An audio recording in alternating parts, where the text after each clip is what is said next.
ভুতুড়ে পরিবার পার্ট 3। গল্পটা হলো লখনপুরের। মেঘনা আর শঙ্কর স্বামী স্ত্রী ছিল।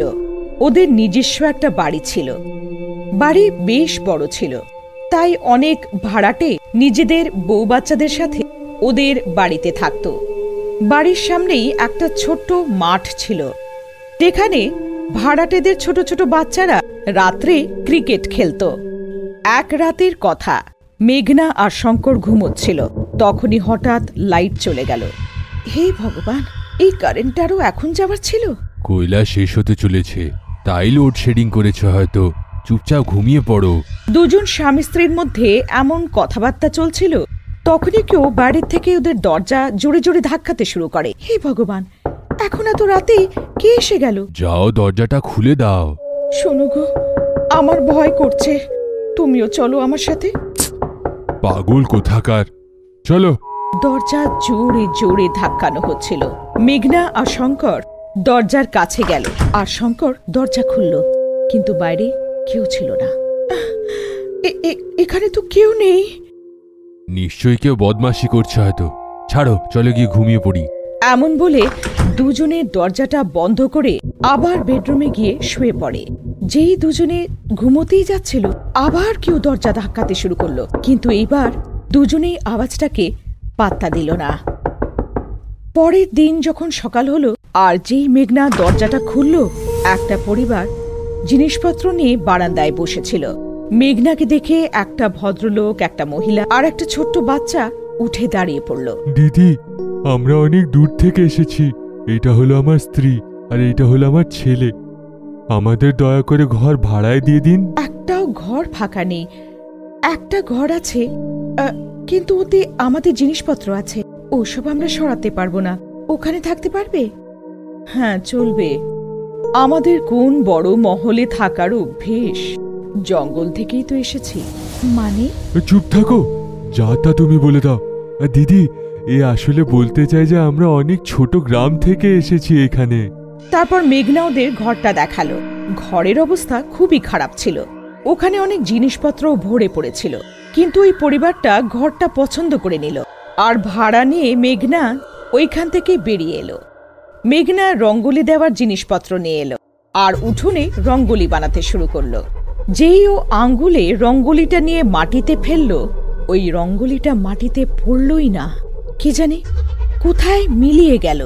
মেঘনা বারবার রঙ্গোলি দেওয়ার চেষ্টা করছিল, আর রঙ্গোলি মাটিতে পড়ার সাথে সাথে মিলিয়ে যাচ্ছিল, কারণ মেঘনার নতুন ভাড়াটেরা ঘরের মধ্যে বসে ওই রঙ্গোলিগুলো টেনে খাচ্ছিল। মা, এটা কি? খুবই টেস্টি। মানুষদের জগতের নুন মনে হচ্ছে। মেঘনা মোট 5 কিলো রঙ্গোলি ফেলেছিল। ওই সব রঙ্গোলি ভাড়াটেরা খেয়ে ফেললো, আর যেই ওদের পেট ভরে গেল, সবার মধ্যে স্ফূর্তি এসে গেল। আর দেখতে দেখতে তিনজনে মানুষের শরীর ছেড়ে ভয়ানক ভূত হয়ে গেল। এরা ছিল শিকারের খোঁজে জঙ্গল থেকে মানুষের জগতে আসা ভূতের পরিবার। এমন মনে হচ্ছে যে মহিলাটাকে উঠোন থেকে উঠিয়ে কাচ্চা খেয়ে ফেলি। আরে পাগল, সেই বউটা তো হাড়ের দোকান রে। আসল মজাটা হলো ভাড়াটেদের গোল গোল ছোট বাচ্চাদের মাংসর। বাবা, আমি তো একটাও বাচ্চা দেখতে পেলাম না। আমরা ভুল ঘরে এসে যাইনি তো? আরে আমার বাবা, মানুষের বাচ্চারাও ভূতেদের বাচ্চাদের মতন হয়। দিনের বেলা তারা ঘুমায়, রাত্রে বেলা তুমি সামনের সেই মাঠটাতে ওদের খেলতে দেখতে পাবে। চলো এখন আমরা শুয়ে পড়ি। তারপর ভুতুড়ে পরিবার বাঁদরের মতন ছাতের সাথে সিটকে শুয়ে পড়ল। রাত হলো, আর মাঠে অনেকগুলো ছোট ছোট গোল গোল বাচ্চারা ক্রিকেট খেলছিল। মেঘনা আসলো আর বাচ্চাদের বকতে শুরু করলো। আরে চেঁচামেচি করো না, যাও নিজের নিজের বাড়ি, ঘুমিয়ে পড়ো, আর আমাদেরও ঘুমোতে দাও। ভূতেদের মতন রাতভর জাগতে চাও নাকি? কিন্তু বাচ্চারা খেলতেই থাকলো, আর মেঘনা হয়রান হয়ে বাড়ি চলে গেল। তখন ভুতুড়ে বাচ্চা মানুষের রূপে ওর পাশে আসলো আর সবার সাথে মিষ্টি মিষ্টি কথা বলল। হ্যাঁ, আমিও ভাড়াটে, আমিও তোমাদের মতন এই ঘরে থাকতে এসেছি। আমরা এখন রোজ খেলবো। চলো, কার ব্যাটিং এখন? তুমি তো নতুন, প্রথম চান্স তোমারই হবে। ভূত বাচ্চা ব্যাট ধরলো আর যেই বল এলো ও সোজা নিজের ঘরের জানলার দিকে মারলো। বল সোজা জানলা দিয়ে ভেতরে চলে গেল। একটা বাচ্চা বল নেওয়ার জন্য ঘরের ভেতরে গেল, সে দরজা ধাক্কালো।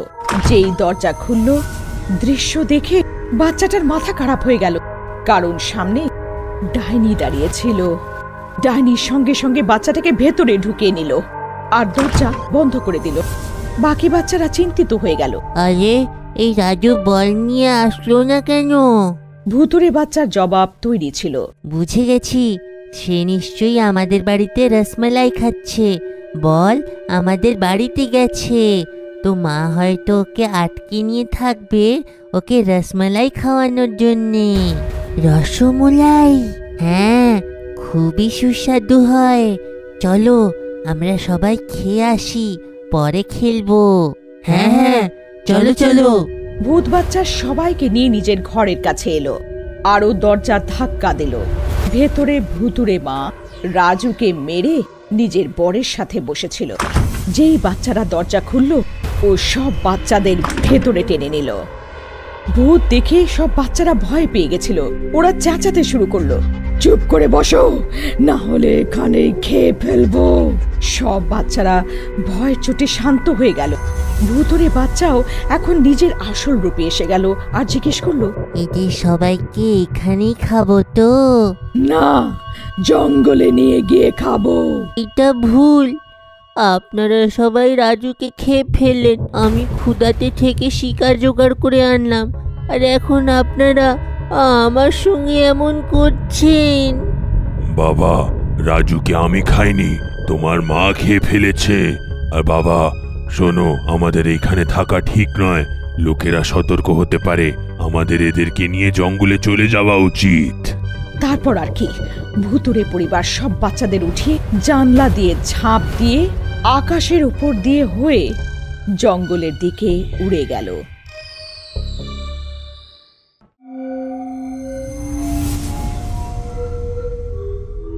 মুম্বাই শহরের মোটামুটি 50 কিলোমিটার বাইরে একটা হাইওয়ের কাছে নাগপাড়া পুলিশ স্টেশন ছিল। ওই স্টেশনটা অনেক নিস্তব্ধ জায়গাতে ছিল। একটা ইন্সপেক্টর আর 2-3টে হাবিলদার ওখানে পোস্টিং ছিল। মানসি একটা নিউজ রিপোর্টার ছিল। একদিন ওর একটা আননোন নাম্বার থেকে কল এলো। Hello, Nagpada police station? জানি। কি? কিন্তু আপনার নাম? Hello hello hello. অন্যদিকে লোক ফোন কেটে দিয়েছিল। মানসি নিজের স্কুটার বার করলো আর শহর থেকে বাইরে হাইওয়ে দিয়ে নাগপাড়া পুলিশ স্টেশনের দিকে বেরিয়ে গেল। মানসি স্টেশনে এলো, তখন দুটো হাবিলদার গল্প করছিল। মানসিকে দেখে একটা হাবিলদার বলল, আগে ম্যাডাম বলুন, কি ব্যাপার? মানসি জেনে বুঝে নাটক করতে শুরু করলো। ওই আমার বন্ধু আমাকে নিতে আসছে। ওই হাইওয়ে এত নিস্তব্ধ তো, এখানে অনেক কিছু হতে পারে, তাই ওর আশা অবধি আমি কি এই পুলিশ স্টেশনে বসতে পারি? আগে ম্যাডাম নিশ্চয়ই, আমরা তো এখানে লোকেদের সেবা করার জন্যই আছি। মানসি একটা চেয়ারে বসে পড়লো আর লুকিয়ে লুকিয়ে স্টেশনের চারিদিকে নিজের নজর ঘোরাতে থাকলো। হাবিলদার আবার নিজেদের গল্পতে ব্যস্ত হয়ে গেছিল। মনে হয় আমায় কেউ ভুল খবর দিয়েছে, সন্দেহ করার মতন তো কিছু দেখছি না এখানে। মানসি দেখলো যে স্টেশনে একটা ছোট লক আপ ছিল, যেটা পুরো খালি ছিল। মানসি খবর দেওয়ার লোককে কল করলো আর আস্তে আস্তে করে কথা বলতে শুরু করলো। মিথ্যে কথা বলছিলিস তুই, এখানে তো সবকিছু ঠিকই আছে। কি রাতে? আরে রাতে কি? কিন্তু অন্যদিকে লোকটা ফোন কেটে দিল। তখনই পুলিশ স্টেশনের ইন্সপেক্টর এলো আর মানসির দিকে তাকাতে শুরু করলো। একটা হাবিলদার ওকে মানসির ব্যাপারে বলল। ইন্সপেক্টর মানসিকে জিজ্ঞাসা করলো, কখন আসছে আপনার বন্ধু? এখনই ওর মেসেজ এসেছে, ও হাইওয়েতে দাঁড়িয়ে আছে। আচ্ছা, আমি আসি। দেখুন, আপনি যদি ভয় পাচ্ছেন তাহলে আমি আপনার সঙ্গে একটা কনস্টেবল পাঠিয়ে দেব। না স্যার, তার কোনো দরকার নেই, থ্যাঙ্কস। মানসি ওখান থেকে বেরোলো আর হাইওয়েতে লুকিয়ে রাখা নিজের স্কুটার নিয়ে শহরের দিকে এগিয়ে গেল। রাতের সময় ছিল, পুরো হাইওয়ে নিস্তব্ধ ছিল। ইন্সপেক্টর স্টেশনে একলা বসেছিল, আর তখনই হাবিলদার একটা লোককে ধরে নিয়ে এলো। স্যার, এ হাইওয়েতে শুয়ে লোকেদেরকে লুটপাট করার চেষ্টা করছিল। লক আপে বন্ধ করে দাও একে, কালকে কোর্টে নিয়ে যাওয়া হবে। হাবিলদার চোরকে লক আপে বন্ধ করে দিল। মধ্যরাত হয়ে গেছিল, চোরটা লক আপে ঘুমোচ্ছিল। হঠাৎ ওর ঘুম ভেঙে গেল, আর ও নোটিস করলো যে লক আপের দরজায় তালা ছিল না, আর ওখানে কেউ ছিল না। হ্যাঁ, ভালো সুযোগ তো, বের হয়ে পড়ি। চোরটা হাত বাইরে করে যেমন তেমন করে দরজাটা খুলল, আর লক আপ থেকে বাইরে বেরিয়ে এলো। কিন্তু যেই ও স্টেশন থেকে বাইরে বেরোলো, বাইরের দৃশ্য দেখে ওর পা নিজের থেকে থেমে গেল, আর ভয়ের চোটে ওর সারা শরীর কাঁপতে থাকলো। বাইরে হাবিলদার আর ইন্সপেক্টর ভয়ানক ভুতুরে রূপে গল্প করছিল। ভগবান, আমি কি দেখছি? চোর আবার লকআপে ফিরে এলো, আর ভেতরে ঢুকে দরজাটা বন্ধ করছিল। আর যা হওয়ার ছিল সেটাই হলো। তাড়াহুড়োতে দরজাটা বন্ধ করতে সময় দরজাটা লকআপের সাথে ধাক্কা খেয়ে জোরে একটা আওয়াজ করলো, আর সব ভুতুরে পুলিশ ভেতরে এসে গেল। খাকি ইউনিফর্মে ওই ভূতগুলো আরো বেশি ভয়ানক দেখতে লাগছিল। ভূত ওর দিকে এগোচ্ছিল, আর চোর ভয়ের চোটে মিনতি করতে শুরু করলো। স্যার স্যার স্যার, ক্ষমা করে দিন আমাকে, আমি কাউকে কিচ্ছু বলবো না। স্যার, ক্ষমা করে দিন স্যার, প্লিজ স্যার। এইটা শুনে ইন্সপেক্টরের ভূত হাসতে হাসতে বলল, বেশি সাহস যদি না দেখাতিস তাহলে কিছুদিনের মধ্যেই ছাড়া পেয়ে যেতিস, কিন্তু এখন তো তোর শরীর থেকে তোর আত্মাই ছেড়ে দেবে। এই কথাটা শুনে বাকি ভূতেরাও হাসতে শুরু করে, আর হাসতে হাসতে চোরের দিকে এগোতে শুরু করে। বাঁচাও বাঁচাও বাঁচাও, বাবাকে বেরো না, বাঁচাও। কিন্তু ওই নিস্তব্ধ হাইওয়েতে ওই বেচারা চোরের আওয়াজ শোনার জন্যে কেউ ছিল না। চোর চেঁচাতে শুরু করলো, আর হঠাৎ শান্ত হয়ে গেল, কারণ ভূতেরা নিজেদের ধারালো দাঁত দিয়ে ওর ঘাড়ে কামড়ে কামড়ে ওকে চিরদিনের মতো শান্ত করে দিয়েছিল। যাও, আরে লাশটাকে জঙ্গলে পুঁতে দিয়ে এসো এক্ষুনি। আমাদের তো এই ভুতুড়ে রূপ থেকে বের হতে এখন অব্দি 2 ঘন্টা বাকি আছে। এইটা পুরনো নির্জন হাইওয়ে, তোমাকে কেউ দেখতে পাবে না, যাও। দুটো হাবিলদার ভূত ওই চোরের শবটাকে নিয়ে পুলিশ স্টেশনের বাইরে এলো, আর একটা গাছের পেছনে লুকিয়ে থাকা মানসি ওদের দুজনের ভুতুরে রূপ দেখে নিল। মানে ফোন করার লোকটা সত্যি বলছিল। মানসির সঙ্গে সঙ্গে ভুতুরে হাবিলদারদের নিজের ক্যামেরাতে রেকর্ড করলো। ও তাদের পিছু করলো। ভুতুরে হাবিলদার সব নিয়ে জঙ্গলে এলো, আর একটা গর্ত খুঁড়ে সবটাকে ওতে পুঁতে দিল। মানসি গাছের পেছনে লুকিয়ে সব ফুটেজ নিচ্ছিল। এই ফুটেজ টিআরপির জন্য নয়, নিরীহ মানুষদের জীবনের জন্য। ব্যাস, এখন শুধু ইন্সপেক্টরের ফুটেজটা পেয়ে যাই, আর আমি সব ফুটেজ কমিশনার স্যারকে দেখাবো। তারপর মানসি লুকিয়ে লুকিয়ে ভুতুরে হাবিলদারদের পিছু করতে করতে পুলিশ স্টেশন অব্দি এলো। পুলিশ স্টেশনের বাইরে ভুতুরে ইন্সপেক্টর দাঁড়িয়েছিল। পুঁতে ফেলেছো কে? আগে ওইখানে পুঁতলাম যেখানে আমরা সকলকে পুঁতে ফেলি। মানসি ক্যামেরাতে ইন্সপেক্টরকেও শুট করলো। তখনই 4টে বেজে গেল, আর সব ভুতুরে পুলিশ মানুষের রূপে ফিরে এলো। মানসি এটাও শুট করছিল। ও খুবই আশ্চর্য ছিল। পরের দিন সকালে ও কমিশনারের সাথে দেখা করলো, আর ও তাকে সব কথা জানালো, আর সব ফুটেজও দেখালো। তখন কমিশনার বলল, মানসি, আমি জানি যে নামপাড়া পুলিশ স্টেশনের সব পুলিশরাই ভূত। কি? তাও আপনি? আমার পুরো কথাটা তো শোনো। ওরা ভূত কি করে হয়েছে জানো? একদিন হাইওয়েতে ডিউটি করার সময় ওদের উপরে ভূতের হামলা হয়েছিল, আর ওদের কামড়ে দিয়েছিল। বেচারীরা সবাই ভূত হয়ে গেল। কিন্তু ওরা শুধু রাত্রেবেলায় ভূত হয়, আর সারাদিন একটা ভালো পুলিশ অফিসারের মতন ওরা ডিউটি করে না। ওরা ঘুষ নেয়, আর না নিজের ইউনিফর্মের কোনো ভুল ব্যবহার করে। নামপাড়ার ক্রাইম রেটটাও চেক করে দেখো, সব থেকে লো। এখন তুমিই বলো, ওদের ইউনিফর্ম খুলিয়ে দিয়ে আমি এমন লোককে দেব যে যখন হোক কারাপ্ট হয়ে যেতে পারে, কিংবা ইউনিফর্মটা ওদেরই থাকতে দিই যে ভূত হওয়ার পরও নিজের ডিউটি ঠিক সততাভাবে করে। বুঝে গেছি স্যার, এই কথাটা বাইরে কিছুতেই যাবে না। এরম বলে মানসি কমিশনারের সামনেই সব ফুটেজ ডিলিট করে দিল। আর অন্যদিকে নাগপাড়া পুলিশ স্টেশনের সব পুলিশ দিনে মানুষ হয়ে আর রাতে ভূত হয়ে বছর কি বছর নিজের ডিউটি সৎভাবে করতে থাকে। ভূতুড়ে হাসপাতাল পার্ট 3। এই গল্পটা হলো আহমেদাবাদের। আহমেদাবাদে একটা অনেক বড় আর বিখ্যাত হাসপাতাল ছিল। রোজ অনেক অনেক রুগীরা নিজেদের চিকিৎসা করাতে আসত। ওইখানে রুগীদের ভর্তি করা হতো আর রাত দিন ওদের চিকিৎসা করা হতো। হাসপাতালে এমন একটা রুগীও ছিল যার জন্য এই হাসপাতালটা বাকি হাসপাতাল থেকে আলাদা ছিল।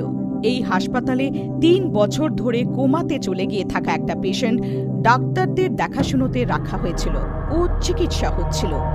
আসলে ও কে ছিল, কোথা থেকে এসেছিল, আর ওকে কে ভর্তি করে গেল সেটা হাসপাতালের কাছে কোনো রেকর্ডই ছিল না। এটাও একটা আজব ব্যাপার ছিল।